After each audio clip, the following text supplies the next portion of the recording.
हा एक सोपा प्रॉब्लेम आहे फ्लुइड मेकॅनिक्समध्ये and this could be useful for you if you are appearing for your 12th science or you are appearing for JEE or you are appearing for NEET or MSCET or whatever, or even if you are interested in understanding the concept of fluid mechanics.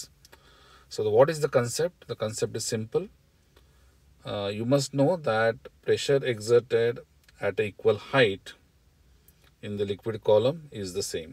म्हणजे pressure at B या केसमध्ये आणि pressure at a, because बी आणि ए ह्या एकाच लेवलवरती आहेत, so they are at same level. त्यामुळे त्यांच्यावरती जो प्रेशर एक्झर्ट होतो आहे दॅट इज सेम. हा फंडामेंटल कन्सेप्ट आहे आणि याचा वापर करून त्यांनी प्रश्न विचारलेला आहे की ऑइलची डेन्सिटी काढा.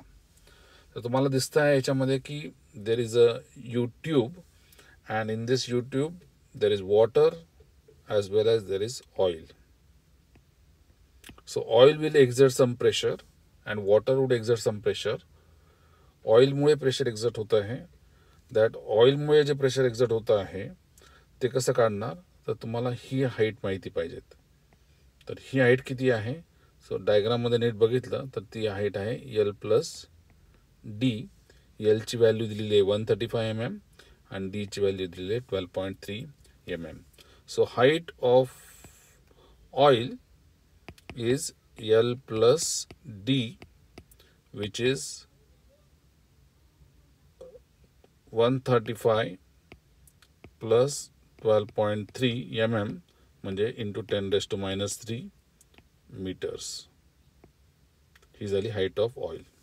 तशीच हाईट ऑफ वॉटर किती आहे, height of water is equal to L which is equal to 135 mm.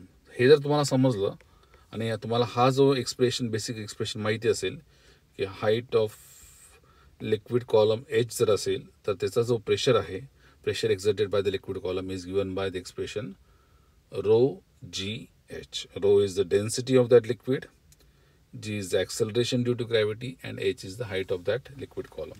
तर हाच फॉर्म्युला आपण वापरणार आहोत. Also we must understand that because this is open U tube, त्यामुळे दोघांवरती आहे ॲटमॉस्फेरिक प्रेशर ॲक्ट होत आहे पी नॉट. त्यामुळे सेक्शन बी बी वरती कुठलं प्रेशर ॲक्ट होत आहे, सेक्शन बी बी वरती, हे जे सेक्शन बी बी आहे ह्याच्यावरती ॲटमॉस्फेरिक प्रेशर ॲक्ट होत आहे आणि पाण्याचं प्रेशर ॲक्ट होत आहे. तर ते झाला हा फॉर्म्युला. ॲटमॉस्फेरिक प्रेशर ॲक्ट होत आहे आणि पाण्याचं प्रेशर, दॅट इज पाण्याचं प्रेशर किती आहे, P because of water column is density of the water into the height of water which is L into acceleration due to gravity. हा झाला त्याचा फॉर्म्युला. आणि ए वरती कुठलं प्रेशर ॲक्ट होत आहे, that is pressure exerted by oil which is density of oil into height of oil which is L plus d into gravity. तर हा झाला तो फॉर्म्युला. आणि दोन्ही ठिकाणी ॲटमॉस्फेरिक प्रेशर ॲक्ट होत आहे. दोन्ही ठिकाणी ॲटमॉस्फेरिक प्रेशर ॲक्ट होत आहे, त्यामुळे ते ॲटमॉस्फेरिक प्रेशर कॅन्सल होईल.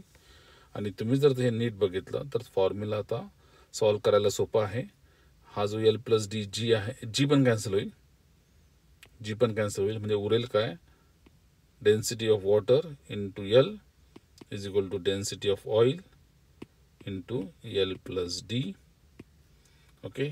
आणि हे तुम्ही जर डिनॉमिनेटरला घेतलं तर तुम्हाला डेन्सिटी ऑफ ऑइल सहज काढता येईल. ते मी काढून दाखवलेलं आहे इथे.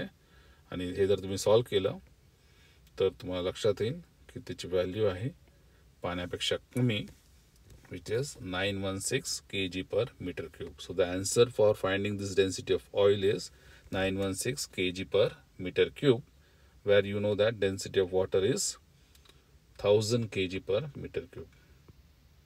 Density of water is 1000 kg/m³, whereas we have found now that the density of oil in this problem is coming as 916 kg/m³.